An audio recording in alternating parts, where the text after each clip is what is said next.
You've heard us talk about them. They're in, and they're on the website. Absolutely. Our brand new America's Diesel podcast, branded bills, badass, flex fit, performance material, sweat stain resistant. It literally feels like it cools your head.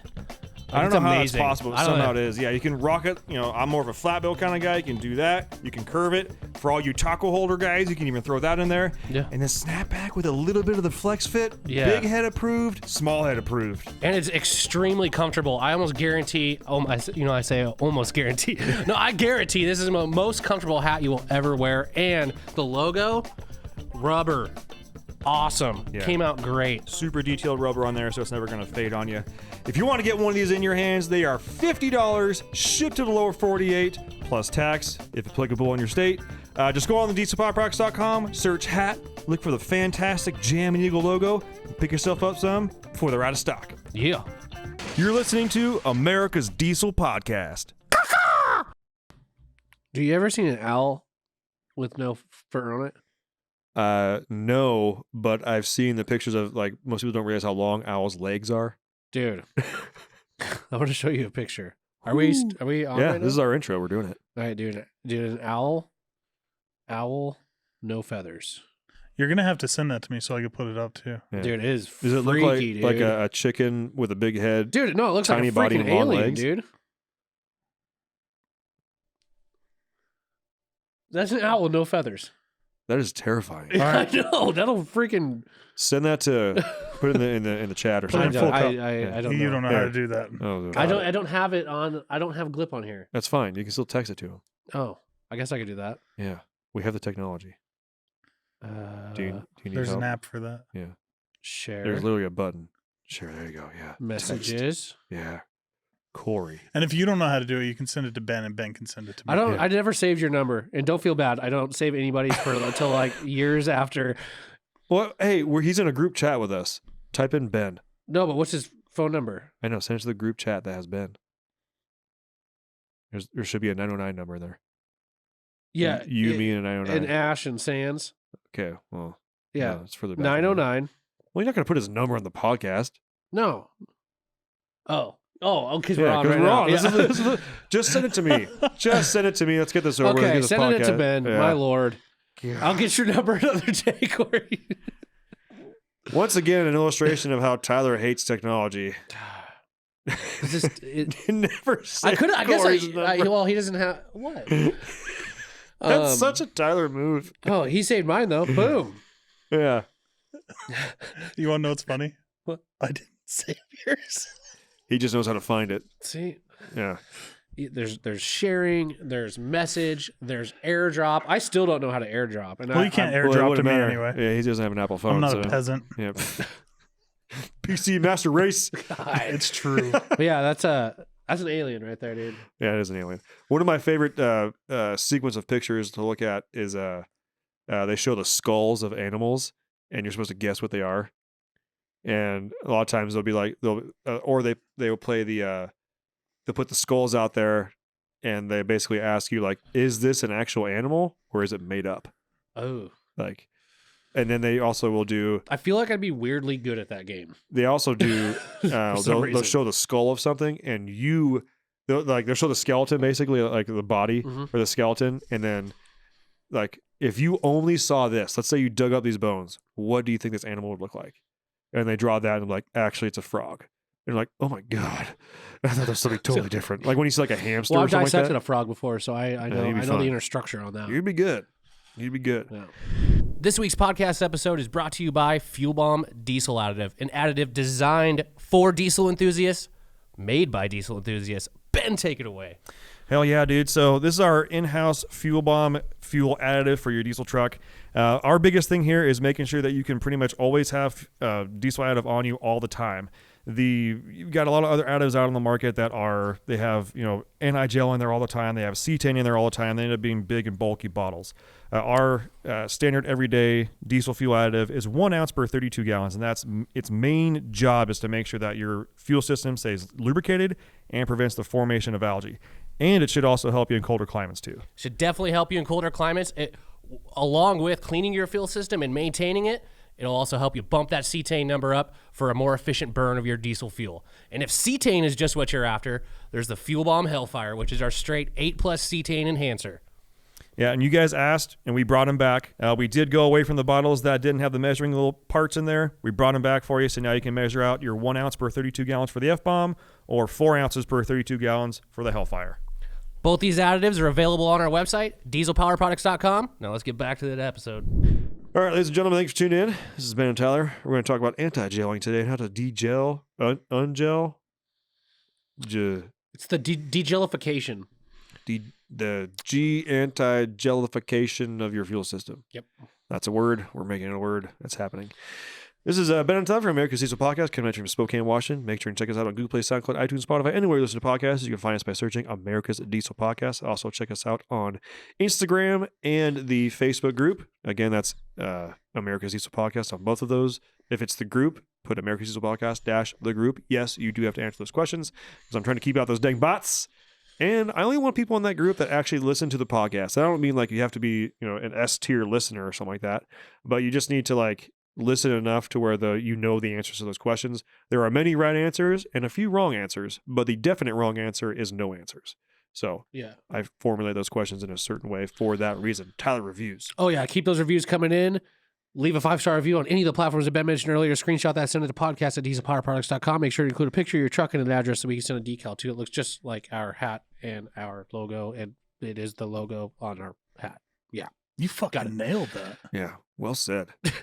Really good. That's terrible. This is why you listen to us, folks. You come for the intros, you stay for the information and the tangents. If you need parts for you just to pick up, make sure and check out dieselpowerproducts.com. I'm kind of retarded. Yeah, I'm a little retarded, all right? Joe, listen. you know what the fuck I'm talking about. It's the greatest part, all right, Return Joe? of the Frogs game. Yeah, return of the frogs. Just make them comfortable. Just make them comfortable. Well, once again, we've talked about it before, but the love him or hate him, just entertainment wise, the Alex Jones interview with Joe Rogan, the one that's 4 hours long from 2 years ago, 3 years ago. It is the best 4 hours of anything you'll ever listen to. I'd pay for it. Yeah. It's that good. It took me 6 different sittings to get all the way through it. Totally worth it. Yeah. Just get ready to hear the most unhinged, but for some reason, they're talking about really sad and bad things. Yeah. Hilarious because both of them are just so over the top. And Yeah. it's Alex Jones. Well, speaking of other podcasts, real quick, anybody by the East River, listen to the latest podcast with Joe Rogan, find us a freaking mammoth bone and send it to us so we can have it on our table. Yeah, I'm tired of all these bobbleheads. I want a mammoth bone. I want a mammoth tusk. Make it worth my time. Matched pair. Matched pair. Matched pair. And if you need parts for you just to pick up, make sure and check out dieselpowerproducts.com. If you see that quick ship logo, it's verified in stock, ready to rock. If you have questions about any sort of part, give our sales techs a call. They are the best in the industry. We've got you set up right. If you're a podcast listener and you're talking to one of our guys on the phone, you're placing an order, make sure to let them know that you're a listener, and that we can tally up those orders at the end of the month and let the guys upstairs know that we're down here, not just farting around, but farting around and helping the company make some sales. If you're placing an order online in the podcast notes section, write podcast, I can still find it on there. It's not podcast notes section. It's just the order notes you're section. right. Damn. F that one up. Yeah, you did. Yeah, in the order notes section, just write podcast. I'm kind of retarded. There's a NASA. Yeah, write podcast on there. I can still find it. If you forgot to do all of that, shoot me a call, shoot me a DM, shoot me an email. I can find it and flag it for you, and you will be good to go. Yeah. So it's winter, obviously. We had just recently a really cold snap come through Spokane. Yeah, for about, what, 2 weeks? Something like that? It was felt longer than it was that. about a 6-day stretch of it being really cold. Yeah. And then the surrounding week before and after was pretty dang cold. And we're back Yeah. to our pretty much normal winters now, which is at nighttime, low 20s, daytime, low 30s. Usually. Well, we're knocking on 40's door right now. Are we today? Yeah, dude, we're getting up there. Snow's 34 melting. right now. Okay. Yeah.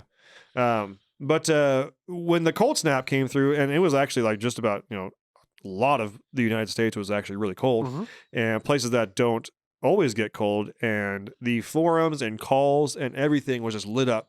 My truck's gelled up. I don't know how to ungel this. I don't know how to do that. And I'm not saying that to patronize or make fun of anybody, but if you've never had to deal with gelling issues, it's probably kind of scary.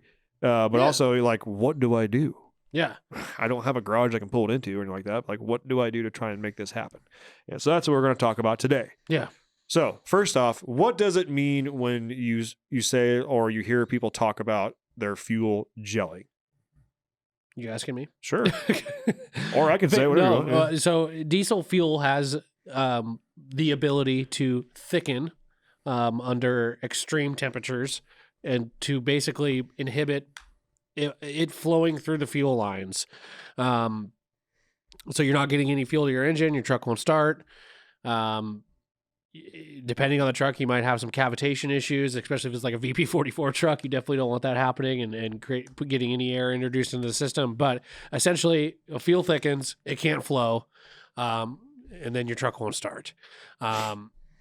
So, and that usually occurs around, I just Googled it, around 17.5 degrees Fahrenheit. And that is untreated diesel. And Untreated here's the thing. diesel.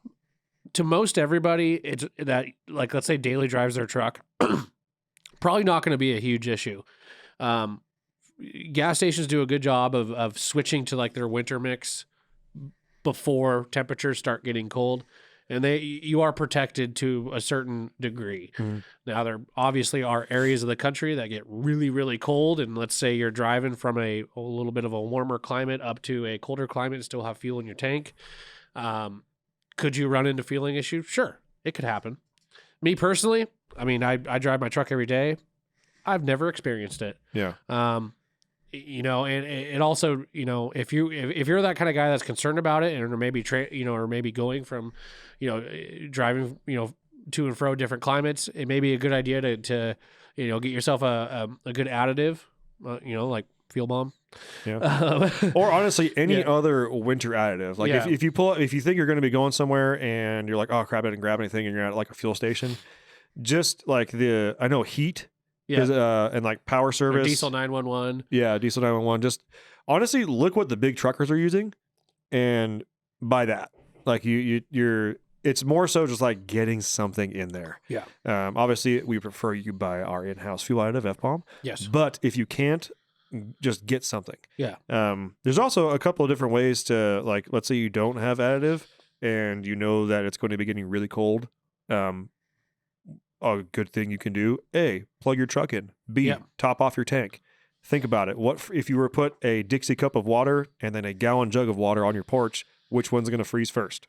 Yeah, the little Dixie. The cup. Dixie cup. It's going to take longer time for a bigger amount of fuel to start gelling up. Yeah. Also, keeping your truck plugged in. It not only warms your coolant, you know, and get your heater going faster, but it also it's going to heat everything else around that as well. Mm-hmm. So it's going to maintain a good temperature for your engine. And then if you're like, well, Tyler, you're just heating the engine, you still got your fuel in your tank and that sort of thing, right? Well, at that point, there's going to be probably enough fuel that's going to be circulated, warm fuel that's going to get returned back to the tank for it to start. You know, it may run rough a little bit, but it's going to be something that's going to kind of take care of itself as long as you've got enough fuel. And just like Ben said, if you're low, don't park it somewhere, you know, that's going to be extremely cold overnight. And you're going to end up like, don't be the guy that's like, I'm just going to fill up in the morning. No, just fill up now.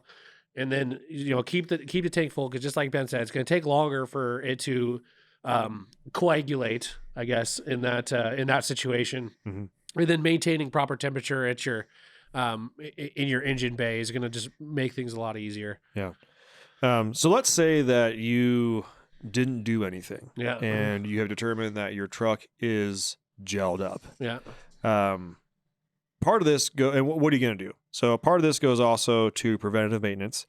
If you have fuel filters that are already fairly clogged and dirty, having some gelled fuel is definitely not going to help. Yep. And in fact, you may find that fuel that was maybe close to gelling but would have been fine, now going through a dirty fuel filter causes issues. Yep. So maintenance is obviously key. I would recommend changing your fuel filters before winter so you don't have that happen. But step one, change those filters, whether you have stock filters, a Fast, an AirDog, whatever on there, but change those filters. And me personally, so you and I kind of talked about this, like what would we do if we had a gelling situation? Yeah. And I'm going to throw this out there, guys.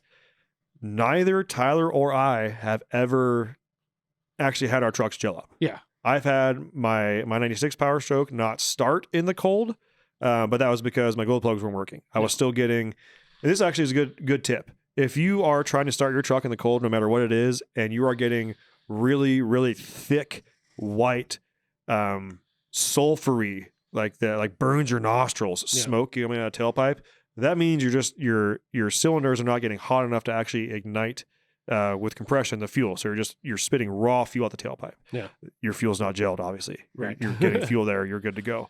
But if you're just not starting and you're not getting that smoke, then obviously you may have a fuel delivery issue.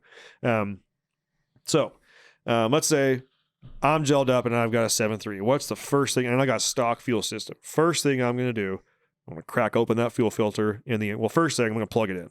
Yeah. Or even before that, if you have the ability to get it into a warmer area via pushing it or whatever, get it into a warmer area. Yeah. Plug it in. Continue. Yeah. Sorry, I plug it in. I just took one of The yours thing away from is you. you need to start getting some warmer temperature to your fuel system that's outside right now. Yeah. And it doesn't take a lot. Like you don't necessarily need a lot of fire underneath your truck. I was going to say, start a small fire. Small fire. Okay. Or if, you have a heater or anything like that. Throw it into your truck or something like that. Just try and raise the temperature. But first thing I would do personally, because now since you've listened to this podcast, you've got this far in it, you know that once I start the engine and it gets running, I'm starting to return warmer fuel to the tank. So part of what's going to help alleviate this issue is if I start the engine and get it running. Yes. First thing I'm going to do is I am going to take the filter out of my stock fuel bowl. Well, first drain it if you can. Yep. Get the filter out of there. Hopefully I have a new filter, but if I don't, first thing I'm going to do is I'm going to pour basically a bottle of F-bomb or whatever fuel additive I have into that fuel bowl. You might be thinking to yourself, oh my gosh, you're going to run it on just that? It'll be fine. It'll be fine. It'll run. In fact, it may clean the shit out of you your can throw injectors. a little bit in there and then throw the rest of it in your tank to start, Yeah. Taking care of what's going on But there. personally, I would, if I had like a bottle of Seafoam, F-bomb, something like that, I would, and I speak to truth. That's what I did in my 96. Every time I changed the fuel filter, I wouldn't, because I had a mechanical fuel pump, I wouldn't turn the engine over to prime it. I would just dump a bottle of Seafoam in there and then put the filter in and start it. So I had fuel basically from the get-go. But I would do that. That way you start cycling, hopefully getting some warmer fuel back to the tank, get the engine running, get the cylinder temperatures up. And the thing is, if it is super extremely cold, you may have to do that once or twice. The thing is, you're trying to get the system all primed again and trying to get it all nice and warm and liquid and moving. And I think, honestly, that method would, for any stock fuel system that has a fuel bowl in there, you could take that and try and run that and do that. Mm-hmm. Now, let's say you have an aftermarket lift pump and you don't have that fuel bowl in your engine bay anymore. You and I talked about that too, because oh no, maybe the pump actually has the gears in the pump are now frozen and I can't move them at all. And somewhat similar too, if you haven't changed your fuel filters in a long time, crack those things open, get new filters on there. The other two things I would do is I would, let's say you've got an Air Dog or a Fast has a fuel filter and water separator on there. Get those old filters off, get new filters, fill them up with, nice, potentially warm diesel or a bottle of whatever anti-gel or a mixture of both. Just get those things as nice and warm. Don't catch yourself on fire. Yeah. Okay. Don't catch yourself on fire. Nice and warm as possible. And have your friend down there with a heat gun or a hair dryer or something like that on the pump. Yeah. Try and warm that pump up. Because again, you got to get that need thing. Heat. You just got to get it loosened up just ever so slightly. Introduce heat the safest way possible. Yeah. And so get those filters on there, get everything primed the way they're supposed to be. If anything, and this may go against every sort of warranty out there, but as they're heating that thing up and you're cranking it, trying to get this truck started, a little bit of tapping on the pump. You're just trying to just knock things loose enough to where they start getting that anti-gel fluid through everything, start to loosen everything up, get the truck running. Yeah. And again, you may need to do that once or twice. But as you start returning that nice warmer fuel, it's going to start. It's a slow process, but to get everything going. And again, that is everything will be easier to do this, getting it into a not outside area. And maybe, if you've got some shop heaters, you got some space heaters. I mean, I could see someone throwing maybe, a space heater or something underneath Totally. it. Some of those like propane powered, tube style heaters. Yeah, torpedo heaters or whatever. I mean, don't be an idiot. Yeah. Okay.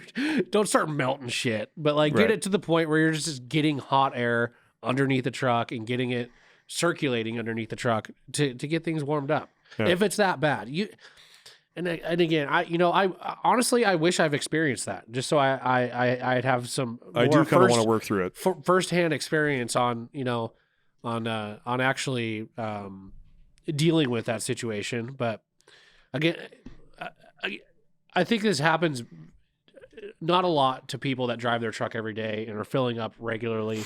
Yeah. I think it happens to the circumstance where it's like, okay, I had my diesel has been sitting for a while, and now I need to use it.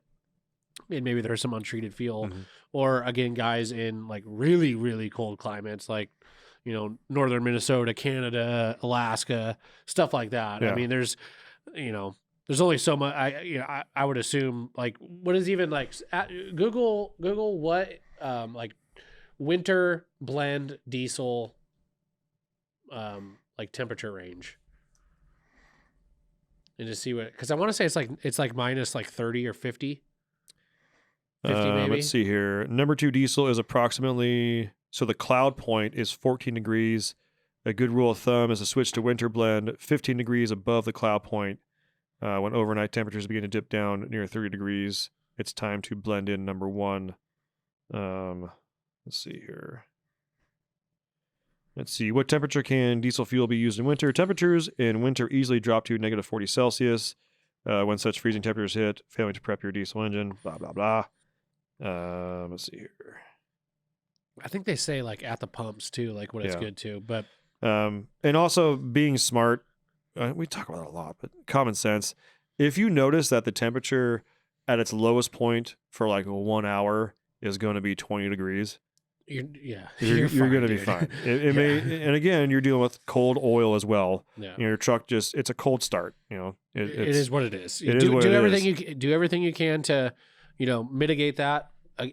A block heater is the best way to do it. It is, I really. mean, most new trucks, especially if they're sold in areas that get cold, like I think every single truck that goes through either like Dishman or Lithia or even Dave Smith, they order them with the winter. I don't know if I've cold ever weather. seen a diesel without a block heater. I have. Oh, I installed one in God, what was his name? He was he coached with you for baseball back in the day. Uh-huh. He had that 6'4", that black 6'4". Oh yeah, I I can't forgot remember his name. But name. he's a cop. Yeah, Yeah. I had I installed a block heater on that 6'4". Oh, okay. Yeah. So but it could have came from California. Who Yeah. knows? But I think most trucks sold in colder areas are going to come prepped for that. Use it. Find it. Yeah. It took me a year. I didn't really look that hard because our last winter was like nothing. It really was, yeah. Compared to this winter. But I finally went out there and actually looked for it, and I found my block here, and I've used it, and it's great. And I can tuck it right back up in its same location. Doesn't hang down. Another winter prep, not winter prep, but just a basic maintenance thing. Don't have your plug just sitting there getting snowed on and getting tuck that thing away, protect it, because corrosion is a freaking bitch. And it'll generate a lot of heat, and that's where you start fires. Yeah, I mean it's. I've seen guys driving with, which the funniest thing, I haven't seen it this year at all, but I used to see it a lot. Guys driving with an extension cord following them. Have you ever seen that? Yeah. Dude, I want to say like 3 years ago, I saw like 2 people in one day just dragging their extension cords because they forgot to unplug their truck. Yeah. It's so funny. But use the caps that come on the plugs. If you don't have a cap, go buy one, and or get it out of the elements so it doesn't get corroded. Because you can, like I said, you can corrode those contact points of that plug. And then it's not gonna work as good. Yeah, and don't be afraid to clean them too. I probably clean mine twice a winter. Yeah, the contact points on there. Also, here, pro tip for not yanking the cord. Okay, again, kind of working through the process. Like, okay, let's say you have an extension cord plugged into the wall, and then you have your block heater, and then you start pulling away and you yank on it. Yeah, you have the potential to really mess up a block heater, or really mess up an extension cord or something like that. Yeah. So here's a little piece of advice, and this is what I do. I have the block heater cord just wrapped around in a knot, a solid piece of my front bumper. Okay. Yeah. I think it's actually inside of the tow hook on like the inside of where the fog lights would have been. Yeah. And then my extension cord of my house, I have like, I don't know, once I get inside the garage about a couple of feet, I have it wrapped around with a basic crossover knot of like a stud or a piece of wood, like Basic around the Girl wheel. Scout knot. Yeah, basic Girl Scout stuff. Or like, I think it's, I have there's like a pole or something. I don't even, just something to Yeah. wrap it around so that if it pulls, it's not pulling on the outlet and it's not pulling on where the block heater attaches to the engine. Yeah. It's pulling on 2 knots. And the point of least resistance is the plug. So just unplug itself. Yeah. It's still not good. You may break the plug and you may break that end of the extension cord, but you're not ripping an outlet out of your house Yeah. and you're not ripping the block, the block heater out of the block or something like that. And Right. it's not just like, I don't think you're going to rip the block heater element out of the block itself, but it's more so the damage from the cord ripping around. You and- could though. You could, very well yeah. could, because there's some of those block heaters are especially like some aftermarket ones on especially older rigs. Mhm. They're Oh, like they're a one freeze piece. plug, and Yeah. they're still, I think most of them are 2-piece, but they're just like a basically you pop out a freeze plug and you put it in there, right? So Uh. you pull that thing out. Guess where all your coolant goes? On the Yeah. freaking ground. Like, you got a hole in your block, Yeah. basically, where coolant's going everywhere. So just good thought there. I do know we have some listeners that are, out in Minnesota and Wisconsin, out in, Illinois and the real cold stuff. So do please chime in either on the YouTube or preferably in the Facebook group about what you would do and what maybe you have done Yeah. to ungel. I think a some of truck. the safest ways, like I said, okay, let's say it's in your driveway, you can't get it in your garage or whatever.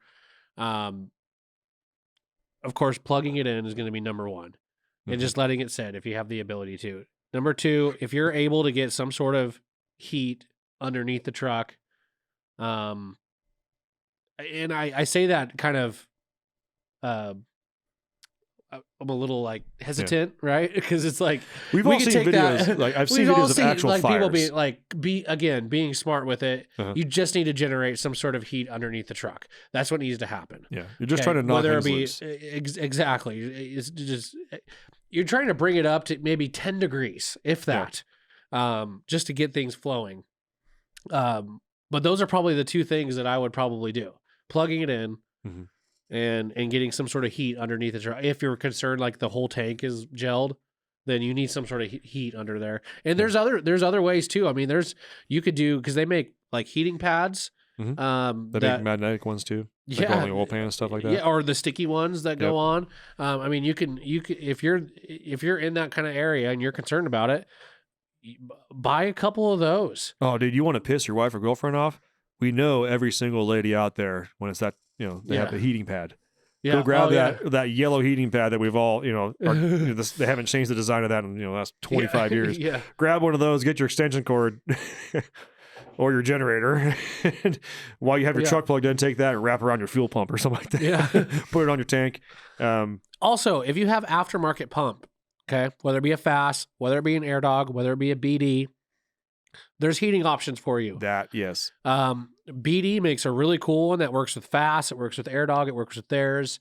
It's basically a spacer that goes in between the filter and the pump body. Mhm. And then you screw your filter onto it. It'll heat it there. FASS, obviously, they've, you have the ability to run. Well, they have coolant through them and their heating element. You can actually run 2 of them. Then you can run 2 of them. Yeah. So there's, if you have aftermarket pumps, there's a lot of great options for you out there that we sell on our website. We sell them year round. Mhm. So They like seem if you to ran, sell really good at certain times of the year. yeah, if you don't have one now and you maybe ran into an issue, look at buying one for next year. Mhm. It'll just save you that headache of having to deal with it, because you'll just have a heating element right there at the pump. And again, once you heat up that fuel in that pump, and if that fuel can make its way to the engine, you're good. Yeah. Especially like a FASS or an AirDog or a BD pump, like those things return some fuel. Yeah. So it's gonna heat things up quick, and it's gonna happen quick for you. You just gotta plan for that the next time. But again, if you're daily driving the truck, I'll say it again, and I've said it like probably 3 times already in this podcast. You're probably not going to run into a problem if you're just driving it all the time. It's those I want to say like those kind of outskirt kind of Mhm. scenarios where guys actually run into gelling issues, or the guys way up north. Yeah. I mean, there's even I can't remember who was telling me about it, but there's like some parts up in Canada that are like so far up north there, and it gets so absolutely cold, and they're so out in the middle of nowhere that they do not shut their vehicles off. Yeah. Yeah. Like they Well, idle especially all I know night. like big rig stuff. Yeah. They just don't even turn them off. Yeah, they just and they all have the engine blankets. They all have warmers on there, and it's just When you got like a wind chill of like -60. Yeah. like legit. It's like if you shut it off, you're not gonna get started again. yeah, yeah. And it's that not. is- It doesn't matter how good it is. It's it's you're just not that gonna cold. make it. Yeah. So I mean, that's pretty. I've always wanted to. There's a bit of a tangent here, but like, I like extreme weather. I like really hot. I like really cold. I like dealing with it. Like exactly. being like okay, like making shit happen. You know, like I like Yeah. that. I've always wanted to go somewhere. This sounds so dumb, and I'm sure people that live there are like, you would want to. You couldn't handle it for a minute, pussy. Yeah. Like, it's like people that are, say, oh, I would love to live by the beach until there's a fucking monsoon or something like that. Right. Or I love Florida. Yeah. Or Tornado Alley. Tornadoes are interesting, yeah, until Yeah. it rips your fucking roof off. yeah. Takes But I've everything always from you. wanted to go somewhere where it is actually that extreme cold, like that absolutely, like you need to watch how long your skin is exposed cold, Yeah. Yeah. like just to witness it. yeah. Because I am a cold weather person. Like I prefer cold over hot. If it's gonna be hot, I like it fucking hot. I want like 3 digits minimum. Like crazy. I get it's kind of like battling the elements, It's Yeah, but heat is just annoying. I don't know. Heat is just annoying. I don't like humidity. I like a nice, nice quote, Yeah. nice, but A you know, nice 105. you know, Like, get of outta course, here, you Corey freak. here, who's been, how many tours and where? I mean, after a while though, like hot is just hot. Yeah. Like whether it's 110 or annoying. 130, like hot is just fucking hot. It's so hot Yeah. you can't even freaking sleep because you're just sweating. Yeah. Like you can't I literally have no more clothes to take off. I've got no blankets on and it's still hot as shit. Like I hate that. That's why I got a freaking camper for like summertime shit. Because guess what? I have a thermostat. Yeah, And I got a nice. generator, and I turn the Very AC nice. on, and it's Yeah. it's glorious. Like I don't want to camp in that. Like I still want the normal No. amenities, but like just trying to do normal stuff, like outside, out and about, like Yeah. working or doing that kind of shit's hard. And I burn, man. I get some I know. sunburn. I don't We're tan. We are fair skinned Yeah, mofos. we That's are. very fair. Yeah.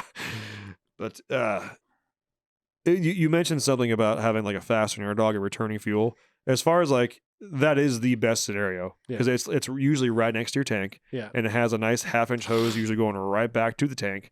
As long as you get that pump jiving and moving and get Yeah. some warm fuel in there, and let's say you dump a bottle of anti-gel into the tank while you're figuring all this out, Yeah. you should be able to get that going pretty quick. Yeah, and it's not like it's like solid, like frozen solid Right. stuff. It's just it's too thick to.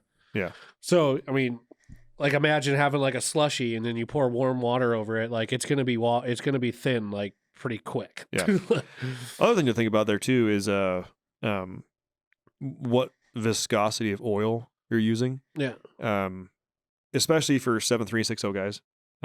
Until your oil temperature gets up, you've heard me talk about before too.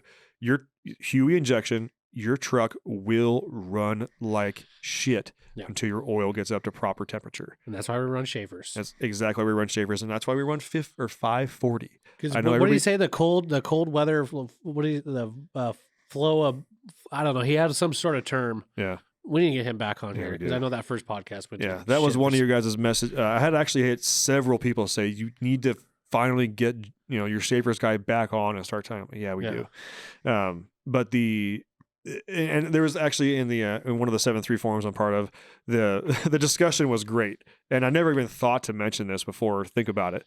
But everybody's like, I only run 1540. I run 1540. It's with the fact why if it's supposed to be cold, why are people now recommending 540 and why wouldn't they run 1540? And some guy was like, because that oil didn't exist when that manual was written. Yeah. Yeah. There wasn't 540 diesel oil, Yeah. at least mainstream. And it's like, you're absolutely fucking right. Yeah. Why wouldn't I run 540? Yeah. So for those of you that are like on the fence, especially with a 7.3 or 6.0 about running 540, I can tell you right now, I every time I get a 7.3, it gets Schaefer's and it gets 540 in it. Yeah. And they start great in the cold. So I put in my truck since the very beginning. I changed Yeah. my oil within like 2,000 miles, and I put 540 Schaefer's in. Yeah. It's only oil it's ran. Yeah, because at the end of the day, it's like that first startup is the most crucial. That's when the damage is potentially going to happen. Yes. And the best way to prevent that damage is the oil getting there. That's the number one thing. The oil has to get there. Flowability. Yeah. I just made that up. What's a real word? Is it? Pretty sure. I'm pretty sure it's not. We'll count it. Yeah. I'm pretty sure it's just like the flow. It's not flowability. The ability of it to flow. I'll Google that right now. Fluidity? Fluidity. Flowability. There you go. Enter. Flowability. That's a word. Holy. Merriam-Webster. The capacity to move by flow that characterizes fluids and loose particulate solids. You can call me Webster from now on. Nailed it. All right, ladies and gentlemen, that's going to about wrap this one up. If you, again, I do really want to hear about I want to hear about your worst gelling stories on the Facebook page. Yeah. I'll start. I want to hear one because I've never experienced it. I want to hear what you did, how you worked through it, because I know there was a gentleman that posted having a hard start issue with his truck.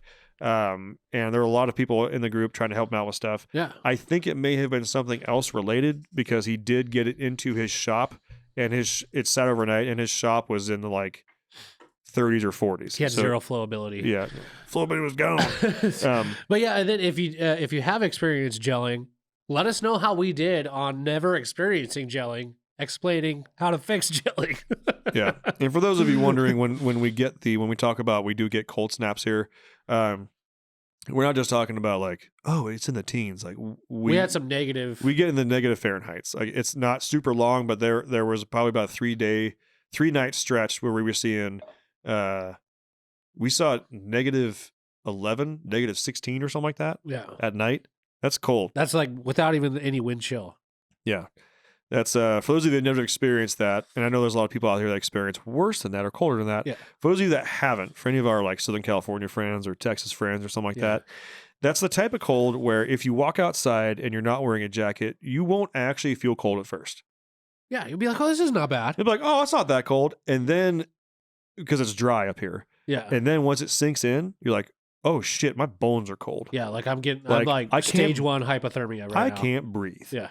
And the other side of that is if you do go outside and you're wearing a jacket, let's say you got your nice Carhartt jacket or your nice Dickies, Still not good duck enough. tweed jacket, and you're out there doing stuff and you walk back inside, you will still be able to feel the cold radiating from your jacket Yeah. as you take it off and hang it up. Yeah. Like it will be cold to, like, I'm not saying like, oh, you touch your jacket, like, oh, my hands are cold, dear, touch my hands. Like you'll be able to feel how cold the jacket is without even touching it after you still hang it up. Yeah. I know it doesn't seem like a lot, but when you think about it, like when's the last time you took a jacket off and you could feel the temperature radiating from it? Yeah. Especially cold. Yeah. So, Flowability. I like the cold, but I'm a Thanksgiving baby, so I truly think that a lot of what kind of weather you like depends on when you were born. Well, my baby maybe. girl loves the cold. She's a Thanksgiving baby. I'm right before summer and I freaking can't stand it. You're a springtime kid. I know. Yeah. All right. Ladies and gentlemen, that's going to wrap this one up. We really appreciate everybody tuning in. And like I mentioned before, I want to hear about your gelling issues in the Facebook group. Join it or die. I love you. See you next week. Bye. Thanks for tuning in. Make sure to subscribe and check us out at dieselpowerproducts.com.